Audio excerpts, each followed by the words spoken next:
వాక్య లేఖనాల్లో నుంచి తిమోతిలకు రాసినటువంటి 2వ పత్రిక 1వ అధ్యాయము 6వ వచనం.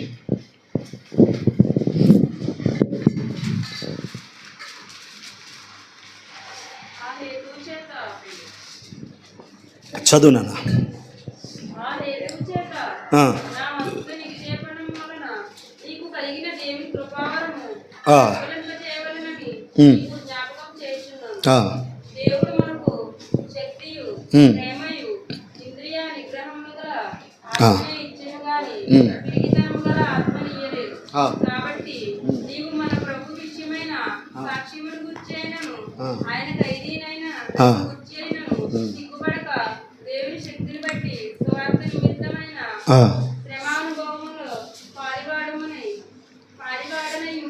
దేవునికి సంపూర్ణమైన మహిమ కలుగును గాక. మీరు చేతులు మంచిగా ఎత్తి చెప్పట్లేదు. హల్లెలూయా.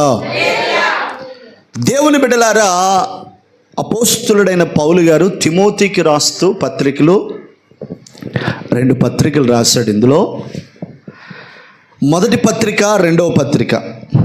అయితే మొదటి పత్రికలోను 2వ పత్రికలోను విశేషమైన సంగతులు, సార్వత్రిక సంఘం, నాయకత్వాన్ని వహించే బిడ్డలు, ఆయా సందర్భాలు, భక్తిని గురించి, ఆత్మీయతను గురించి, ప్రేమను గురించి చాలా విషయాలు ఉంటాయి అందులో. దేవుని బిడ్డలారా, పౌలు తిమోతికి రాస్తూ ఏమంటున్నాడంటే, దేవుని బిడ్డలారా చదవండి ఒకసారి. మొదటి వచనం, 1వ అధ్యాయము. మన రక్షకుడైన దేవుని యొక్కయు మన నిరీక్షణ అయిన యేసుక్రీస్తు యొక్కయు ఆజ్ఞ ప్రకారము క్రీస్తు యేసు యొక్క అపోస్తలుడైన పౌలు విశ్వాసమును బట్టి నా నిజమైన కుమారుడు తిమోతికి శుభమని చెప్పి వ్రాయినది.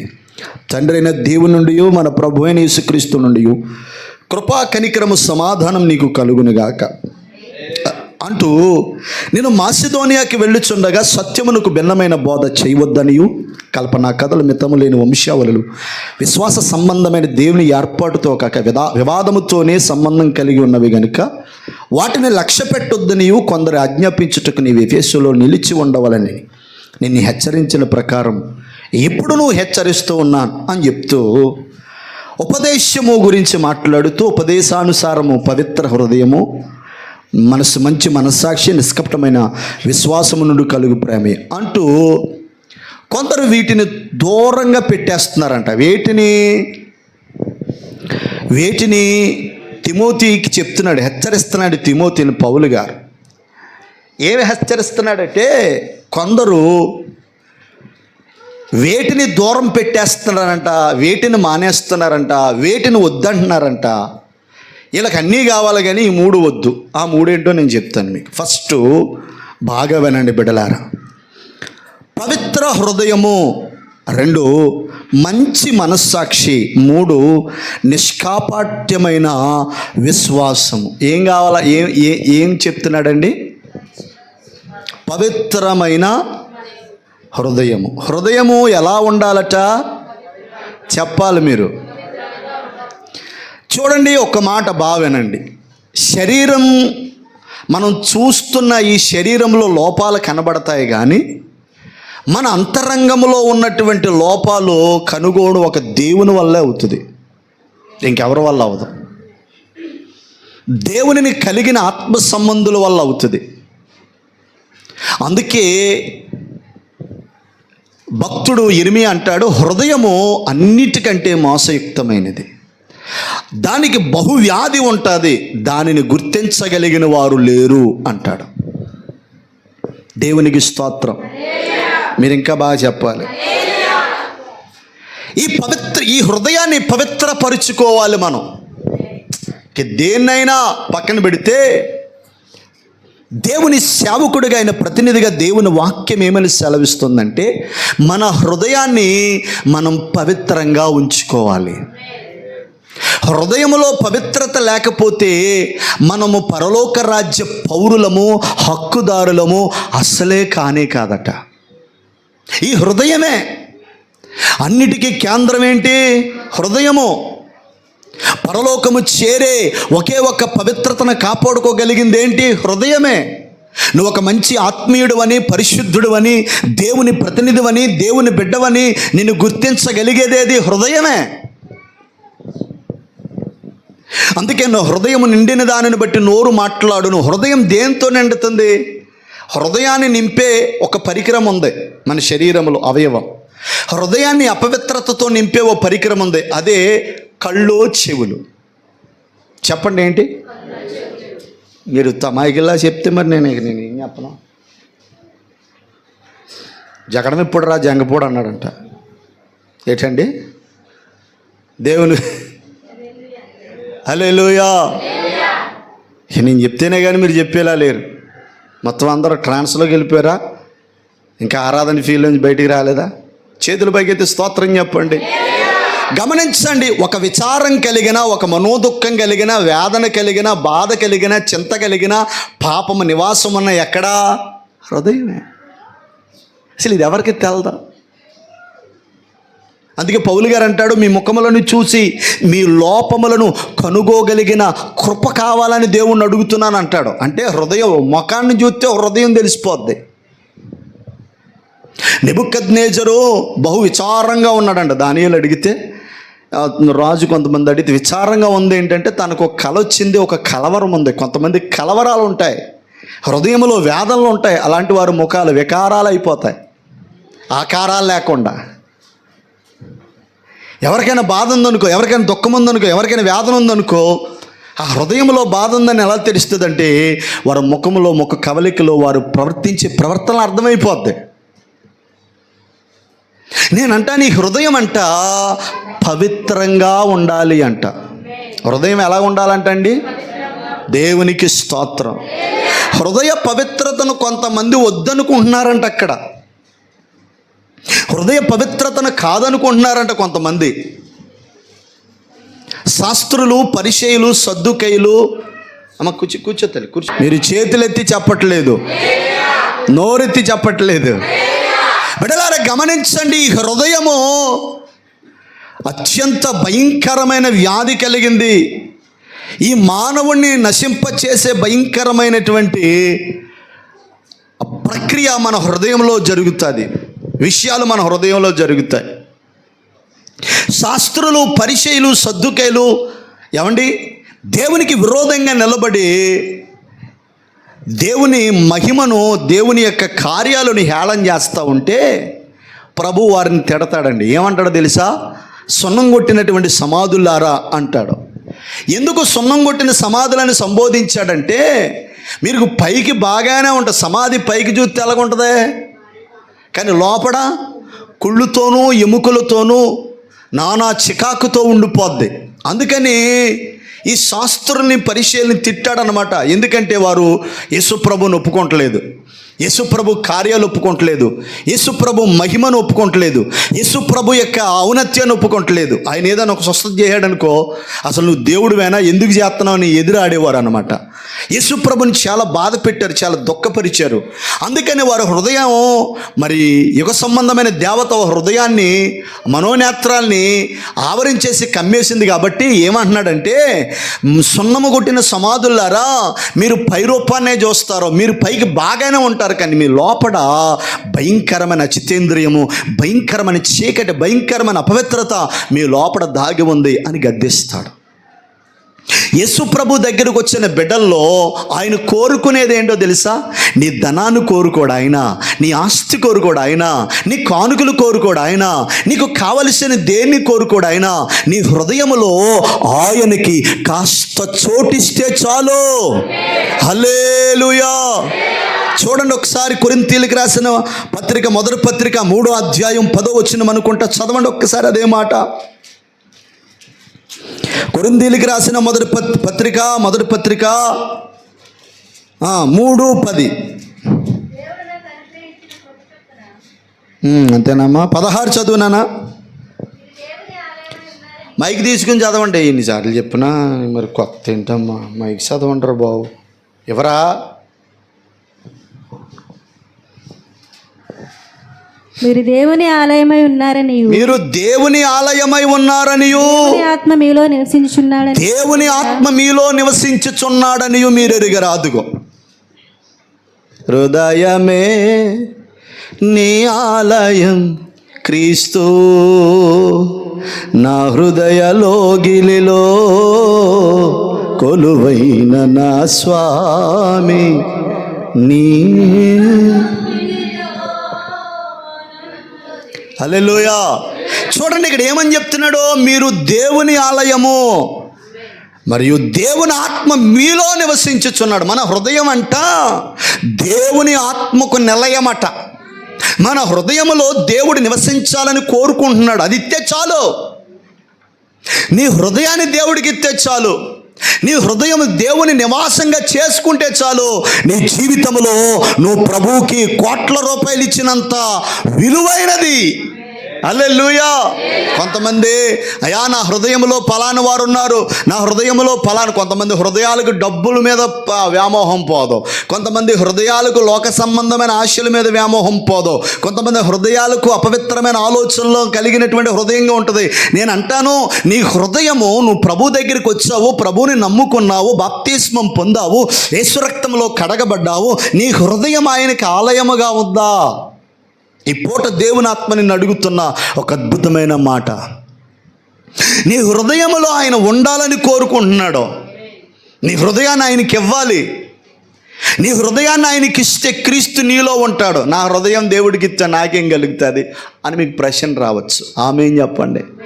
హల్లెలూయా. ఏమండి, అబ్రహాము కల్దీల ఊరిలో, ఏమండి కల్దీల దేశంలో ఒక చిన్న బొమ్మలి వ్యాపారం చేసుకుంటా బ్రతుకుతున్నాడు. ఎవరో చెప్పండి, ఎవరో మీ పక్కోళ్ళకి చెప్పండి, అబ్రహాం అని. అలాంటి అబ్రహాముతో దేవుడు మాట్లాడతాడు. వెలుగులో ప్రత్యక్షమై అబ్రహాంతో దేవుడు మాట్లాడి ఏమంటాడు తెలుసా? అబ్రహామా, నేను నీకు చూపించు దేశానికి ప్రయాణం కట్టు.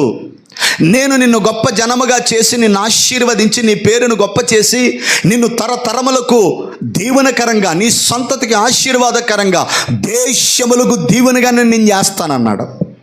ఎప్పుడైతే దేవుడు అబ్రహాముతో ఈ మాట చెప్పాడో, అబ్రహాము తాను దేవుడు మాట్లాడిన తన మాటకి విధేయుడై ఆయనను చేర్చుకున్నాడు. ఆమె ఇంతగా అబ్రహాం ఫస్ట్ నుంచి క్రైస్తవుడు కాదండి, ఒక బొమ్మల వ్యాపారి. యేసుప్రభు అంటే ఎవరో తెలియదు, ఆయన ఔన్నత్యం ఏంటో తెలియదు. అసలు యేసుప్రభు ఎంత గొప్పోడో చెప్పనా?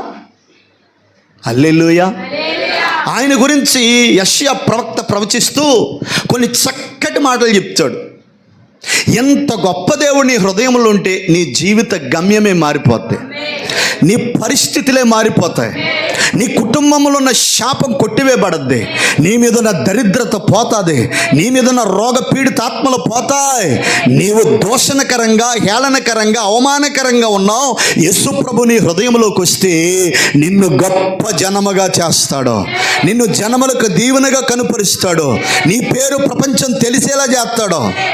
ఎవరో? యేసు ప్రభు. అసలు ఆయన ఎంత గొప్పడో కొన్ని మాటలు చెప్తాను. యెషయా గ్రంథం 9:6 అనుకుంటా, చదవండి. 9వ అధ్యాయం 6వ వచనం, యెషయా ప్రవక్త రాసినటువంటి పుస్తకం 9:6.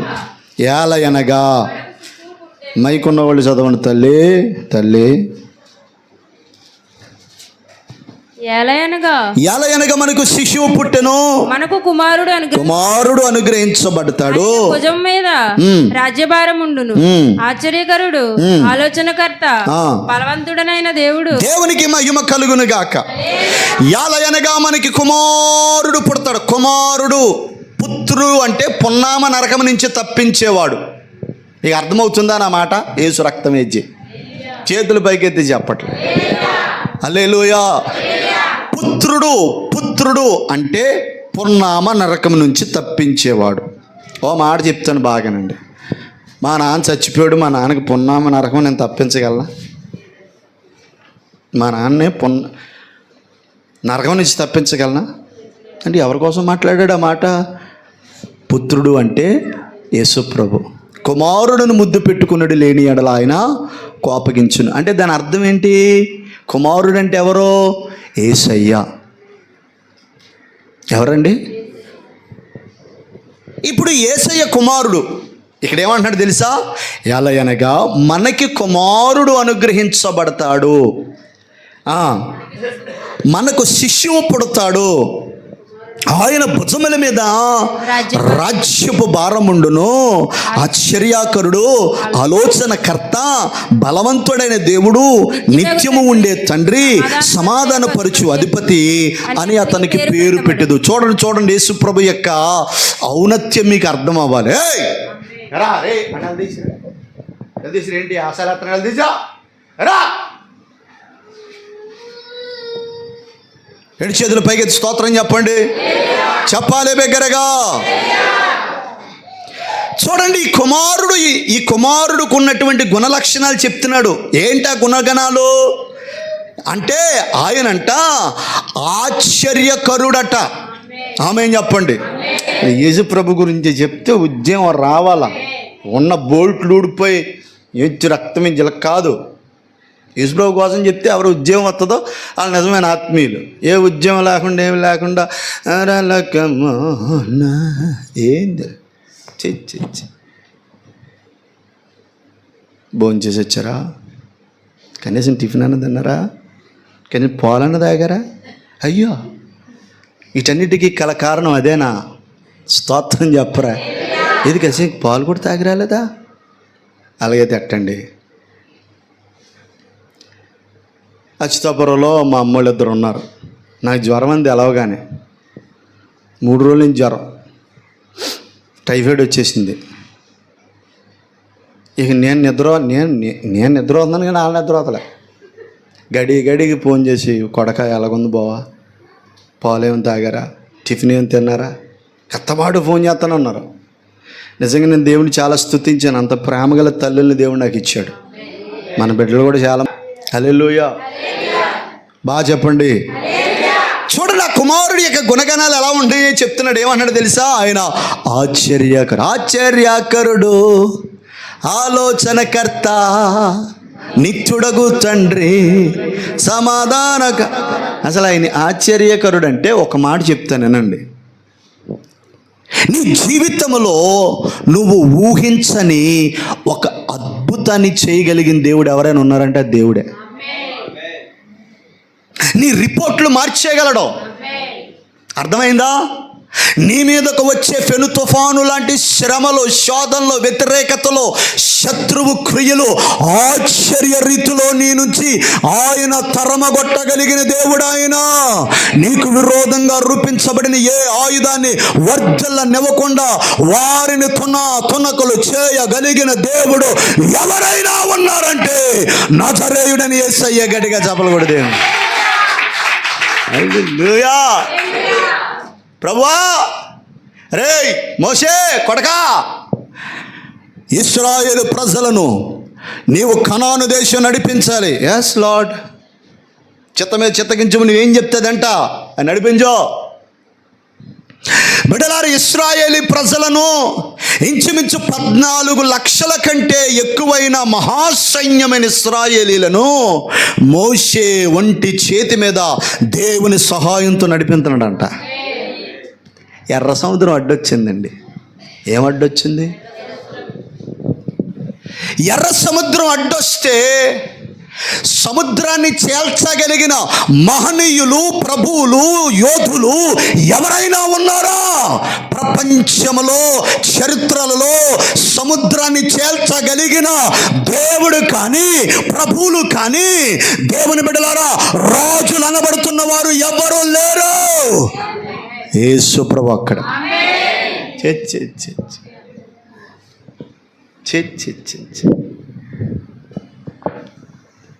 మోషే ప్రభువా, ముందు ఎర్ర సముద్రం అడ్డుగా ఉంది.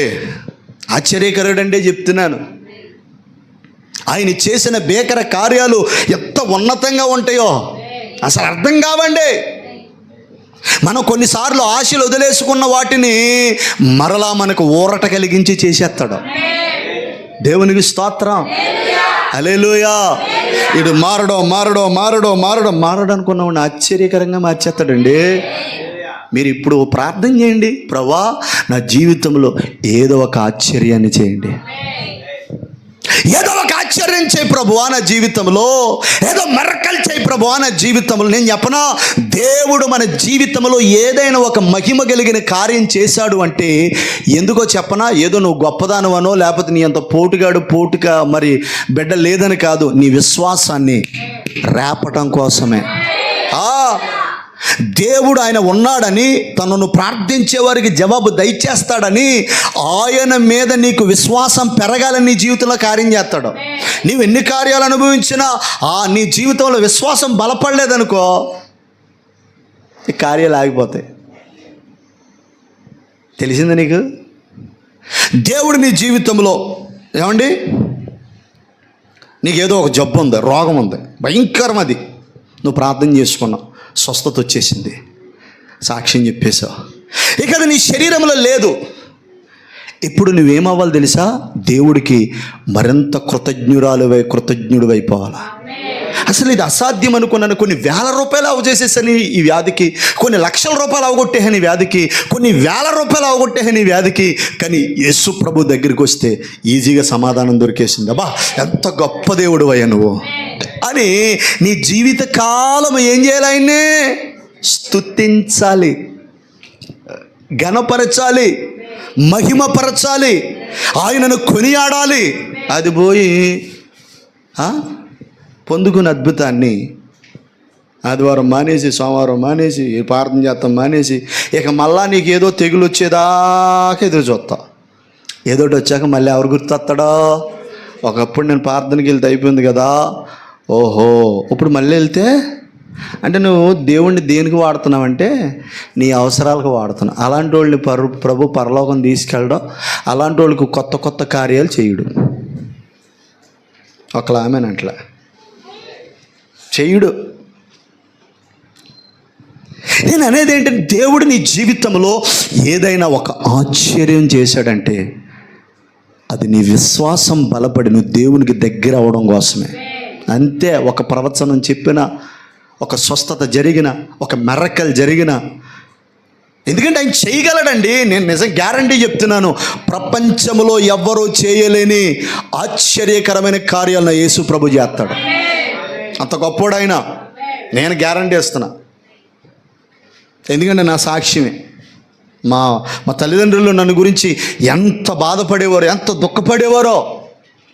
అసలు నేను ప్రయోజకుడిని అవుతానా, అసలు నేను బాగుపడతానా, అసలు నా కుటుంబం అంటూ ఒకటి ఏర్పడద్దా, అసలు నా జీవితం ఇలా ఉంటుందా అని మా తల్లి కానీ మా తండ్రి కానీ ఎప్పుడూ అనుకోలే. ఒక నిష్ప్రయోజనమైన నన్ను, బలహీనుడనైన నన్ను, నేను చెప్పనా పోరంబోకునైన నన్ను ప్రయోజకుడిగా చేసేసాడు యేసు ప్రభు. మరి అది ఆశ్చర్యం కాదా? మా ఊళ్ళు ఆశ్చర్య భీతులైపోతారు ఇప్పటికీ నన్ను చూస్తే. మా బంధువులేట, మా అమ్మ నానేటి ఆశ్చర్య భీతులు అవుతారు. అలా చేయగలిగింది ఎవరంటే ఆయన ఒక్కడే. ఆయన ఒక్కడే. నీ కుటుంబ పరిస్థితిని, ఆర్థిక పరిస్థితులు మార్చగలిగింది ఆయన ఒక్కడే. నీ బిడ్డను మార్చగలిగింది ఆయన ఒక్కడే. నీ భర్తను మార్చగలిగింది ఆయన ఒక్కడే. నీ పరిస్థితులు మార్చగలిగింది ఆయన ఒక్కడే. ఎర్ర సముద్రము లాంటి, ఒక పెను తుఫాను లాంటి సుడిగుండాలను తప్పించగలిగింది ఆయనే. ఆయన తప్ప ప్రపంచంలో నీవు ఎవరి దగ్గర అలాంటి ఆశ్చర్యమైన సంగతులు నీవు చూడలేవు.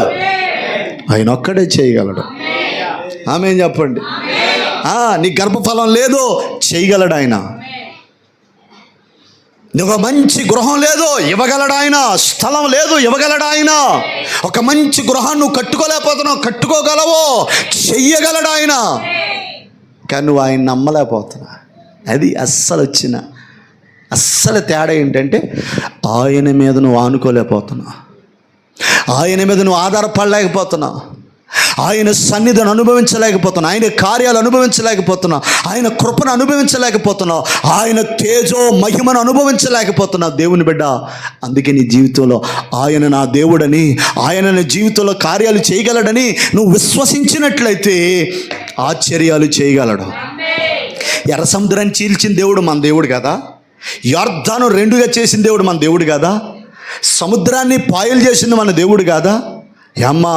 ఎరికో లాంటి కోట గోడలను కూల్చింది మన దేవుడు కాదా. చచ్చిపోయిన లాజరును బ్రతికించగలిగిన దేవుడు మన దేవుడు కదా. మరి అప్పుడు జరిగిన అద్భుతాలు మన జీవితాలు ఎందుకు జరగవు? అప్పుడు జరిగిన కార్యాలు మన జీవితాలు ఎందుకు జరగవంటే నీవు ఆయన మీద ఆనుకోలేని పరిస్థితులు నీ జీవితంలో ఉన్నాయి. ఆయన మీద ఆధారపడలేనటువంటి పరిస్థితులు నీ జీవితంలో ఉన్నాయి. అందుకే పూట నేను చెప్తున్నాను దేవుని సేవకుడిగా, ఆయన మన కుమారుడు, మన విమోచకుడు, మనం విశ్వసించగలిగిన సమర్థుడు. ఆశ్చర్యాలు చేస్తాడంట ఆయన. యేసుప్రభు ఏం చేస్తాడంట? దేవునికి స్తోత్రం. రెండోది ఏంటి? ఆలోచనకర్తవైన నా దేవా నీది. హల్లెలూయా. చూడండి, బాగా వినండి. ఆలోచనకర్త అంటే దాని అర్థం ఏంటంటే మన జీవితాలలో రెండు ఆలోచనలు పనిచేస్తాయి ఎప్పుడు కూడా. మీ పక్క వాళ్ళకి సెకండ్ ఇచ్చి చెప్పండి, నా జీవితంలో ఎప్పుడు రెండు పనిచేస్తాయి.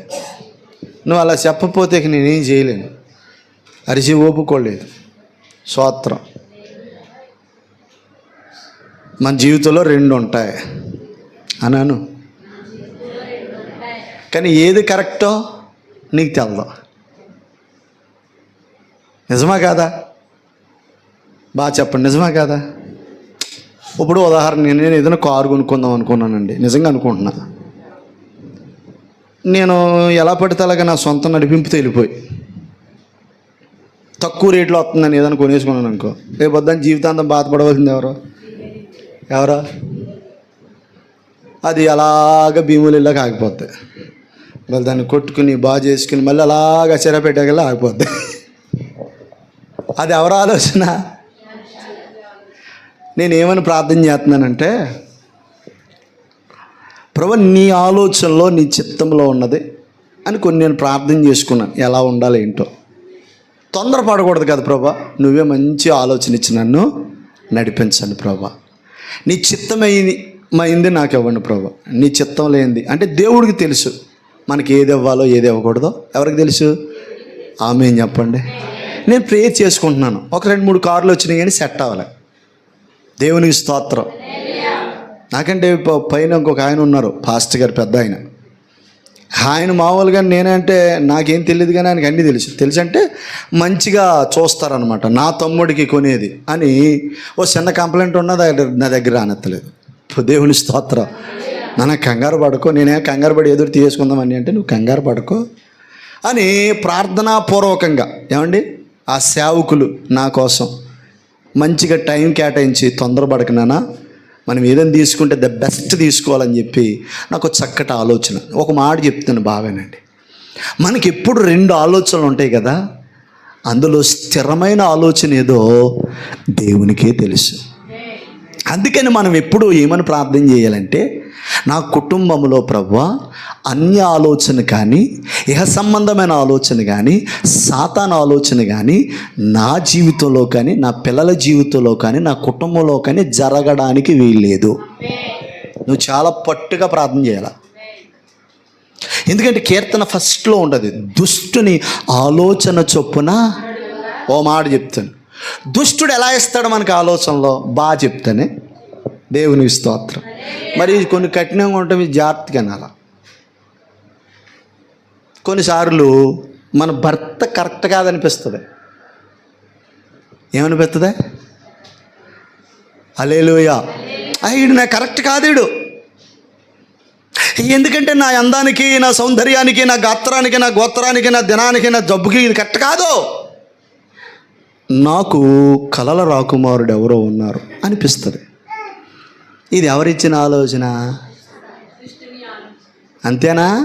మరి కరెక్ట్ కాదనుకున్నప్పుడు ఇన్ని సంవత్సరాలు దేవుడు ఎలా లాగుతాడు? యామ్మా, కొంతమంది అంటారు నాకు ఈ భర్త కరెక్ట్ కాదు, నాకు ఈ భర్త మరి కరెక్ట్ కాదన్నప్పుడు ముందెందుకు తొందరపడ్డా? ఆలోచన ఎప్పుడు ఉండాలా? నాకు కలల రాకుమారి ఉన్నది. హల్లెలూయా. కొంతమంది దేవుని ఇష్టం. సైతాన్ చాలా ఘోరమైనడు. ఆమేన్ చెప్పండి. సైతాన్ ఎలాంటి వాడు తెలుసా? బహుఘోరమైనడు. ఆడుకున్న ఒకే ఒక కుళ్ళు ఏంటంటే కొంపలో ఒకళ్ళని కుదురుగా ఉంచడం, అత్తమామలు కలిసి ఉన్నవాడు, తోటికోళ్ళతో కలిసి ఉన్నవాడు. హల్లెలూయా. అర్థమైందా? మనం కరెక్ట్ అనుకుంటాం, కరెక్ట్ కాదు. ఓ మాట చెప్తాను బాగా, ఏరా స్తోత్రం, ఓ మాట చెప్తాను బాగానండి. నాకు కుటుంబ విలువ చాలా తెలుసు. ఎందుకంటే నేను చాలా సంవత్సరాలు అయింది ఇక్కడికి వచ్చేసి. అమ్మగారు వాళ్ళందరికీ తెలుసు. నేను ఎప్పుడైనా మా ఇంటికి వెళ్ళాను అనుకో, మా అన్నయ్య వాళ్ళతో, మా తమ్ముడు వాళ్ళతో, అందరూ, నాకు 3, ఒక తమ్ముడు, 2 అన్నయ్యలు, ఏమండి, ఒక అక్క. మా అమ్మ ముందు నాన్నగారు చనిపోయారు. నేను వాళ్ళ దగ్గరికి వెళ్ళాను అనుకో, నాకు ఎప్పుడైనా బెమ్మకెళ్ళి వాళ్ళ దగ్గరికి వెళ్ళాను అనుకో, వాళ్ళ దగ్గర ఒక్కొక్క గంట, ఒక్కొక్క 2 గంటలు అలా కూర్చుండి వాళ్ళతో ప్రేమగా మాట్లాడి వచ్చేస్తాను. వాళ్ళకి ఏమైనా చిన్న బాధ కలిగిందనుకో, మోకాళ్ళ మీద పడతాను. ప్రభా నాకు సహాయం చేయండి, మా పెద్ద అన్నయ్యకి ఇలా ఉందంట, చిన్న అన్నయ్యకి ఇలా ఉందంట, అన్నయ్యకి ఇలా ఉందంట, అక్కకి ఇలా ఉందంట, మీరే సహాయం చేయండి. సాధ్యమైతే నేను కూడా వాళ్ళ దగ్గరికి వెళ్ళి వాళ్ళని పరామర్శిస్తాను. నాకు ఏదైనా ఒక శ్రమ వచ్చిందనుకో, దేవుడు తర్వాత నా వెనకాల నిలబడేది ఎవరో చెప్పండి. ఏమ్మా, మరి అలాంటి కుటుంబాన్ని బాగొట్టుకోవచ్చా? ఏమ్మా, పట్టుకోకూడదు, పోగొట్టుకోకూడదు. కుటుంబం చాలా విలువైంది, అన్నదమ్ముల బంధం చాలా విలువైంది. చిన్న కోపాలకి, చిన్న ఆవేశాలకి మనకు సైతం చెప్తాడు అన్నమాట, వాళ్ళతో నీకు పని ఏంటి, సంపాదన ఏంటి. ఎవడైనా సంపాదించి తినగలడు, ప్రేమను కొనలేడు. ఒకసారి 133 కీర్తన చదవండి. 133 కీర్తన చదవండి. నేను ఒక సబ్జెక్ట్ కింద వెళ్తలేదు, కానీ పరిశుద్ధాత్మ దేవుడు నన్ను ఎలా నడిపిస్తే అలా వెళ్తున్నానమ్మా. మీరు ఎవరంట? ఓకే, స్తోత్రం. అని బాగా నా వైపు చూడాలి. ఐక్యతలో ఎంత బలం ఉందో చూడండి. ఆమె ఐక్యతలో, ఐక్యతలో సహోదరుల ఐక్యత కలిగి నివసించుట ఎంత మేలు, మనోహరం. బావేనండి. ఐక్యతలో సంఘమైన మనం ఐక్యతగా ఉండాలి. కుటుంబాలలో కోపతాపాలు ఉండవా? ఉంటాయి, ప్రతి వ్యక్తికి ఉంటాయి. కానీ వాటిని అధిగమించి క్రీస్తు ప్రేమ కనుపరచటమే క్రైస్తవుడు. మీకు అర్థమైంది? మళ్ళీ చెప్పనా? అర్థమైంది? మళ్ళీ చెప్పనా? కోపం ఉంటుంది, ద్వేషం ఉంటుంది, నిన్ను బాధ పెట్టారని, నేను దుఃఖ పెట్టారని లేదు, అట్లా ఉంటుంది. కానీ వాటిని తొక్కి, వాటిని అణిచి యేసు ప్రేమను చూపించటమే క్రైస్తవ్యం. ఇక అలా నువ్వు ప్రేమ చూపించలేకపోతే, ఆవేశమే చూపించి, ద్వేషమే చూపిస్తే, యేసు ప్రభు సిలువ దగ్గర ఒక్క ఉగ్రత కురిపిస్తూ మొత్తం ఫైర్ అయిపోదురు. మన ప్రభు తత్వం అది కాదు కదా. అందుకే కొరింథీయులకి రాసిన మొదటి పత్రికలో 14:1 అంటాడు, ప్రేమ కలిగి ఉండడానికి ఏమవ్వాలన్నాడో అంతే. తిరస్కారాలు వస్తాయి, గొడవలు వస్తాయి, సమస్యలు వస్తాయి, కానీ మనం ఏమవ్వాలి? యూనిటీగా ఐక్యత కలిగి ఉండాలి. ఆమేన్ చెప్పండి. మీరు ఏమని చెప్తారు కానండి, పాస్టర్ గారు నాకు అవదండి అంటారు. అవదు కాదు, అవ్వాలా. దేవుని స్తోత్రం. హల్లెలూయా, హల్లెలూయా. అసలు మన కోపం ఉంటుంది, కానీ పలకరింపగానే అయిపోవాలి. అటు ఇటు మనం పలకరించగానే ఏమైపోవాలా? కోపాలు పోవాలా. మీ ఆయన నీ మీద మీ ఆయనగారు అలిగాడు అనుకో, 2 నిమిషాల్లో పోవాలా. బైబిల్ ఏమందో తెలుసా? మన కోపం అంట సాయంత్రం వస్తే, హల్లెలూయా, ఎప్పుడు వస్తే? తెల్లారకుండా అయిపోవాలంట. ఒకవేళ పొద్దున్న వచ్చిందనుకో, సాయంత్రం అవ్వకుండా అయిపోవాలంట. సూర్యుడు ఉదయించకుండా అయిపోవాలి, సూర్యుడు అస్తమించకుండా అయిపోవాలి. అలా కావలేదనుకో, పరలోకము నీది కాదు అసలమ్మా. హలో,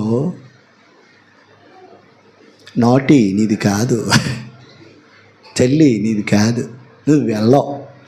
ఎన్ని తిప్పలాడ్డాయి వెళ్ళవు.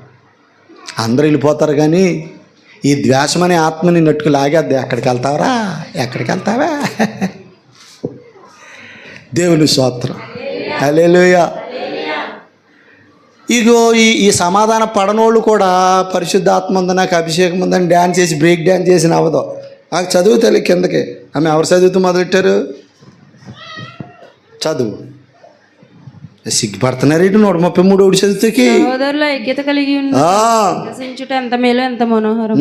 అది తల మీద పోయబడి అహరోను గడ్డం మీదుగా కారి అతని అంగీల అంచు వరకు దిగజారిన పరిమళ తైలం వలె నుండును. తైలం అంటే ఏంటి? అభిషేకం. అభిషేకం దేవుని స్తోత్రం. సమాధానం లేని అభిషేకం దేవుడు కోరుకోడు.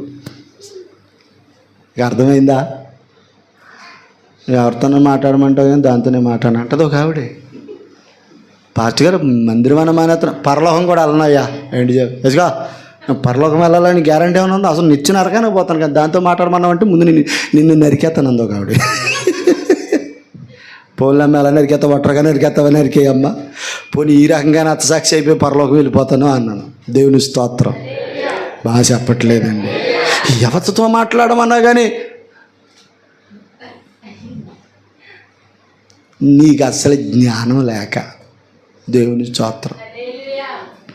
హల్లెలూయా. వార్ప ఏమంది? ఓర్పు లేని అండ్రా అత్త ఇదిగో ముద్దు, ఇక నువ్వు నాకు వద్దు. హల్లెలూయా. ఏమంది వార్ప? మీరు బాగా చెప్తలేదండి. మొత్తానికి ఏమన్నా కోపాలు ఉన్నాయేంటి? మరి ఇంకేంటి? హల్లెలూయా. అత్త నాకు వద్దు వద్దు అన్నది కాబట్టి చరిత్రలో లేదండి. రూతమల కాదు అత్తయా అందంతే. ఆ చిన్న మాట ఇశ్రాయేలు జాబితాలో ప్రథమురాలుగా ముద్రించబడిపోయింది. అంతేకాదు యేసుప్రభువుకి తల్లి, యేసుప్రభుకు మొత్తమామ యేసు రక్తమేజ. ఎవరో సమాధానం గొప్ప అభిషేకం తెత్తదే. ఆమేనండి. హల్లెలూయా. హల్లెలూయా. ఆలోచన కర్త అంట ఆయన. ఎవరంటండి? ఆయన ఇచ్చే ఆలోచనలు చాలా ఉన్నతంగా ఉంటాయండి. ఆమేన్ చెప్పండి. హల్లెలూయా. ఒకసారి దైవజనులు యేసన్న గారండి, బావేనండి, ఇది మీకు చాలాసార్లు చెప్పా, మళ్ళోసారి చెప్తా. ఒకసారి దైవజనులండి యేసన్న గారు ఒక మీటింగ్కి వెళ్ళాలి. 2 రోజులు అయిపోయింది మీటింగు. మతోన్మాదులు ఏమండి దేవునికి విరోధమైన వ్యక్తులు ఏం చేశారంటే యేసన్న గారిని మీటింగ్స్ జరగకుండా ఆపాలని ఆయన కారు మీద వస్తాడు కదా, కార్లన్నీ చెక్ చేస్తున్నాడంట. ఆ రోజు యేసన్న గారు ఉదయకాల ప్రార్థనలో ప్రార్థన చేసుకుంటే ప్రభు అన్నాడంట, నాయనా యేసన్న ఈరోజు నీవు ఆటోలో మీటింగ్కి వెళ్ళాలి అన్నాడంట. ఎందులో వెళ్ళాలన్నాడంట? ప్రభు ఆటోలో వెళ్ళమంటున్నావు ఏంటంటే నోరు మూసుకుని నేను చెప్పించేయంటే ఆటోలో మీటింగ్కి వెళ్ళాడంటే అండి. ఆటోలో మీటింగ్కి వెళ్ళి అక్కడ మీటింగ్ అయిపోయింది, మీటింగ్ ముగించేసుకున్నాడు, ఇంటికి వచ్చేసాడు. జరిగిన విషయం ఏంటి తెలుసా? ఆ తర్వాత కన్వీనర్స్ అలా అందరూ అన్నారంట, అయ్యా యేసన్న గారు మతోన్మాదులు కొంతమంది ఈ మీటింగ్స్ని అడ్డగించి ఈ మీటింగ్స్ జరగకూడదని మిమ్మల్ని అడ్డగించాలని దారిలో కాపు కాశారయ్యా. కానీ దేవుని కృప పరిశుద్ధాత్ముడు మిమ్మల్ని నడిపించాడు. మీరు ఆటోలో రావడం మాకే ఆశ్చర్యమైందంటే ఏమో తెలియదయ్యా, యేసయ్య నన్ను ఆటోలో వెళ్ళమన్నాడు. ఈరోజు ఆటోలో వెళ్ళాడంట, వాక్యం చెప్పాడంట, వెళ్ళిపోయాడంట. వీళ్ళందరికీ బుర్ర పని చేయలేదంట. దేవుని ఆలోచన చూసి ఎంత బాగుందో. దేవుని ఆలోచనలు అలా ఉంటాయి. దేవుని ఆలోచన నాకు తెలియాలంటే నేను ఏం చేయాలి పాస్టర్ గారండి? ఏమీ కాదు, ప్రార్థనలో కనిపెట్టడమే. ఒకవేళ నీకు అంత ఓపిక లేదనుకో, దేవుని ఆలోచన కనిపెట్టే ఓపిక లేదనుకో, ఏదైనా దైవజనుడితో చెప్పి అయ్యా మేము ఇలా చెయ్యాలనుకుంటున్నాం, మా నిమిత్తం ప్రార్థన చేసి కనిపెట్టని దేవుడు ఏదని చెప్తే మాకు చెప్పండి అంటే మేము నిత్యము ఆయన దగ్గర గడుపుతాం. కాబట్టి మా ఆలోచన దేవుడు ఆలోచన తీసుకుని ముందుకు వెళ్తాం. హల్లెలూయా. అంతే తప్ప నీ సొంత ఉద్దేశాలతో సొంత ఆలోచనలతో నువ్వు వెళ్ళిపోతే ఏమవుతావు తెలుసా? నష్టాలు కొని తెచ్చుకుంటావు. దేవునికి స్తోత్రం. హల్లెలూయా. నేను చాలామందికి ఇది వద్దు అన్నది చేశారు, నష్టాలు తెచ్చుకున్నారు చాలామంది. దేవునికి స్తోత్రం.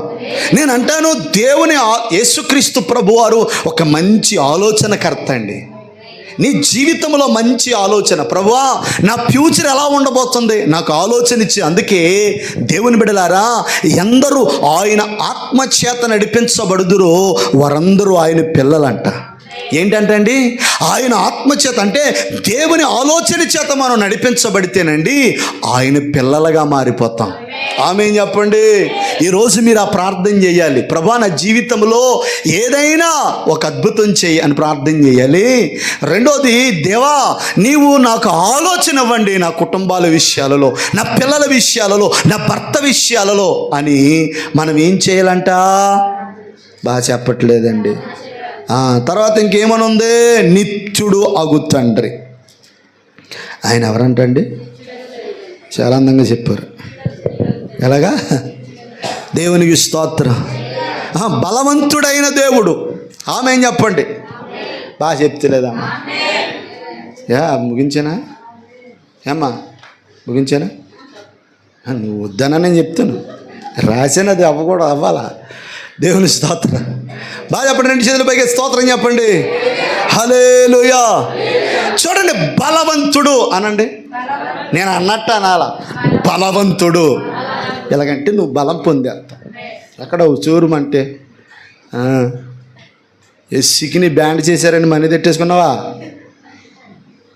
పాపం అలా రాజుగారు కూడా సిక్కిని తేలా, నేనే వద్దానను, తెస్తానన్నాడు అయ్యగారు. ఎద్దులేండి వద్దండి. మరి అదేదో ఫ్లూ అంటున్నారో పుష్ అంటున్నారో, మరి ఎవరికి వచ్చినా మనం తెప్పలాడిపోతాం. ఏదో నాన్ వెజ్ ఉండండి బాబయ్య అన్నాను. హల్లెలూయా. ఆమేన్ చెప్పండి. అయినా మా వాడు మాంతల, మొన్న నాకు ఒక నాటుకోడి ఇట్టేశారు. దేవుని స్తోత్రం. ఆ నాటుకోడి దెబ్బైనా కూడా జ్వరం వచ్చేసింది. ఎక్కువైపోయింది, వేసి రక్తం వేసి. నాకు భయం వేసి తినేటప్పుడు నేను అనుకున్నాను, ప్రభువా నాకేమన్నా బ్లడ్ ఫ్లూ ఏదో అన్నారు, అది వచ్చేసింది నాయన. టెన్షన్ అనమాట. అందుకే ముందు ప్రార్థన చేసుకున్నాను, తినేసే ప్రార్థన చేసుకున్నాను, మళ్ళీ నిద్ర వచ్చే ముందు కూడా ప్రార్థన చేసుకున్నాను. నాటుకోడి ఎఫెక్ట్ ఏమైనా వస్తుందామని. దేవుని స్తోత్రం. కానీ మన ప్రభు అలా పడినవాడు కదండి. హల్లెలూయా. ఏదైనా మనం ప్రార్థన చేసుకుంటే జాగ్రత్తగా కొంచెం దేవుడు కార్యం చేస్తాడు. అలాగని తినాలని కాదు. ఆమేన్. చూడండి, బలవంతుడైన దేవుడు ఆయన. ఎవరంట? ఆమేన్. చాలామంది సైతాన్ గురించి ఎక్కువ మాట్లాడతారో, యేసుప్రభు గురించి తక్కువ మాట్లాడతారు. శత్రువుల గురించి ఎక్కువ మాట్లాడతారో, ఏమండి ప్రేమ గలవుల గురించి తక్కువ మాట్లాడతారు. అక్కడే నీ బలం తగ్గిపోతుంది, అక్కడే నీ అభిషేకం పోతుంది, అక్కడే నీ మీద దేవునికి ఉన్న కృప పోతుంది. ఇతరుల కోసం తక్కువ మాట్లాడు. అది ఎలా చేసిందండి, ఇది అలా చేసిందండి, ఆడు ఎలాగ. చూడండి, కొన్నిసార్లు మనం పనిలోకి వెళ్ళినప్పుడు 10 మంది ఆడవాళ్ళ దగ్గర కూర్చున్నారు ఇంక వాళ్ళంతా ఉత్తమమైన ఉద్యోగ కూటం ఎక్కడ ఉండదు. 10 మంది దాకా ఎందుకండి? ఇద్దరిని జత చేయండి. మగవాళ్ళిద్దరం కూడుకున్నాం అనుకో, ఆడు బాధలు నేను చెప్తున్నా, వాళ్ళు ఆడు చెప్పుకుంటారు. ఇలా కాదు, ఊళ్ళో ఎవడెవడో గడవలు ఉన్నాయి, అన్నీ ఎలాగే వెళ్ళిపోతాయి. ఇదిగో బుజ్జా, నీ తెలీదా మొన్న అలా చేశాడంట, ఆ సుబ్బమ్మదే అలా చేసిందంట, తెలియదు. ఇలా నువ్వు మాట్లాడి నీ బలం తగ్గిపోతుంది. స్తోత్రం చెప్పండి. ఎక్కువ మాట్లాడేవాళ్ళు బలహీనులు అవుతారు, తక్కువ మాట్లాడేవాళ్ళు బలవంతులు అవుతారు అనండి. మగవాళ్ళు అంట 100 మాటలు మాట్లాడితే ఆడవాళ్ళు 1000 మాటలు మాట్లాడతారంట. వీళ్ళకి ఫస్ట్ నుంచే ఉంది ఈ ఆత్మ. ఎక్కడి నుంచి దొరికింది తెలుసా? అవ్వమ్మ పండు తింటాకి వెళ్ళింది కదా, అక్కడే వచ్చేసింది స్పిరిట్. దేవుని స్తోత్రం. దిగో ఓయ్ అవ్వా, నీకు తెలిసే సంగతే, మీ ప్రభుత్వ అబద్ధికుడు అవ్వ సైతాన్ అంటున్నాడు. మా ప్రభు అబద్ధికుడు అంటున్నావే ఇజ్లస్ఫిలో, పోనీ అలాగన్నది పారిపోవాలా? ఏం అబద్ధం ఆడాడు? మా అవసారి కొంతమందికి ఏదైనా వినాలంటే. దేవుని స్తోత్రం. గొడవలు జరుగుతున్నప్పుడు ముందు పరిగెట్టేవాళ్ళు ఎవరో మీరు చెప్పాలి, మగవాళ్ళ ఆడవాళ్ళ. అది అక్కడే తేలిపోద్ది వాళ్ళకున్న దురద, చెవులు దురద. దేవుని స్తోత్రం. హల్లెలూయా. కొట్టేశాడా? కొట్టాడా? దానికోసం చూస్తాడా? ఉన్నావు ప్రభు, ఉన్నావులే. నేను అసలు అనుకున్నాను ప్రభా, ఒక ఆవిడంటే వచ్చింది రాత్రి కళ, ఏ చేస్తాడని తెలిసి నాకు ముందే. అమ్మ మరి అత్తకాల వచ్చిందని ముందు చెప్పొచ్చు కదా. దేవునికి స్తోత్రం. ఆమేన్ చెప్పరా? హల్లెలూయా. నేను అంటాను, బలవంతుడైనా ఆమె సైతాన్ కోసం తక్కువ మాట్లాడాలి, యేసయ్య కోసం ఎక్కువ. యేసయ్య కోసం ఏం చేయాలి? ఎక్కువ. ఎందుకో తెలుసా? ఆయన బలము, ఆయన ఔన్నత్యము, ఆయన గొప్పతనము పొగడాలమ్మా, అంతే తప్ప సైతాన్ గడు ఎలా చేసేసాడండి. సైతాన్ గడు కొంతమంది, నేను కొన్ని చోట్లకి వెళ్తున్నానండి, ఎక్కువ సైతాన్ కోసమే మాట్లాడతారు అండి. టైఫాయిడ్ జ్వరం వచ్చి కాళ్ళు లాగేస్తున్నాను, వీళ్ళకి చేతబడి చేసేసినట్టే. ఈ టైఫాయిడ్ వచ్చిందా లేకపోతే ఏది వచ్చిందో చూడరు, ముందు చేతబడి మంత్రగాడు ఆడు ఈడంటారు తప్ప. పోనీ ఇన్ని సంవత్సరాలు ఈ చర్చికి వెళ్తున్నావు, ఎప్పుడన్నా దేవుని కోసం చెప్పుకోవాలిగా, చెప్పడు, సైతాన్ కోసమే. ఇదిగో అక్క నీకు తెలుసా, నాకు ఎవరు ఇది చేసేసాడు సైతాన్ గాడు అంటారు. నేను చెప్పను, ఆయన బలవంతుడు. నీ బలహీనతలన్నిటి నుంచి ఆయన నిన్ను ఏం చేయగలడో విడిపించగలిగిన దేవుడు. ఆమె బలహీనత నుంచి విడిపించగలవాడు, బలవంతుడు. అంటే దాని అర్థం ఏంటో తెలుసా? యేసయ్య కంటే బలమైంది ఏది లేదు ప్రపంచంలో, ఆయనే బలవంతుడు. ఆమె చెప్పండి, హల్లెలూయా, హల్లెలూయా. ఇంకా చదవండి దేవుని బిడ్డలారా. నిత్యుడు అంటే నిత్యము ఉండేవాడు. ఆమె యుగాలు గడిచిన, తరాలు మారిన, రాజ్యాలు కూలినా, ఏం జరిగినా యేసయ్య నిత్యము ఉండేవాడు.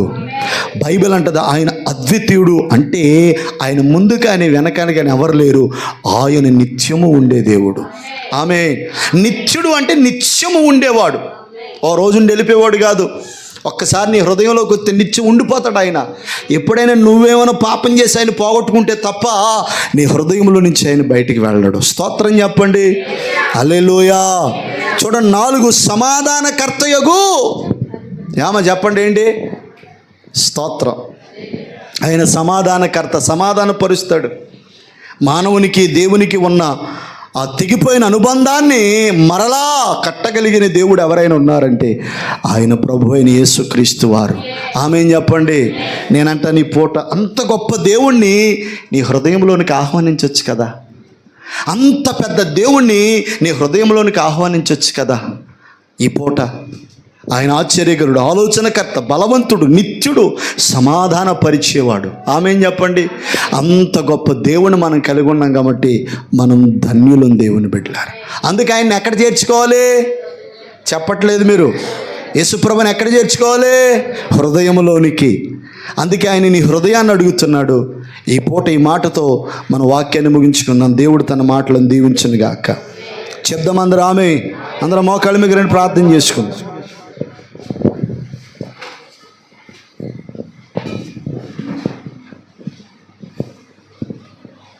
పాస్టమ్మ గారు ఒక ప్రార్థన చేస్తారు. స్తోత్రం, స్తోత్రం, స్తోత్రం, స్తోత్రం, స్తోత్రం, స్తోత్రం, స్తోత్రం, స్తోత్రం, స్తోత్రం.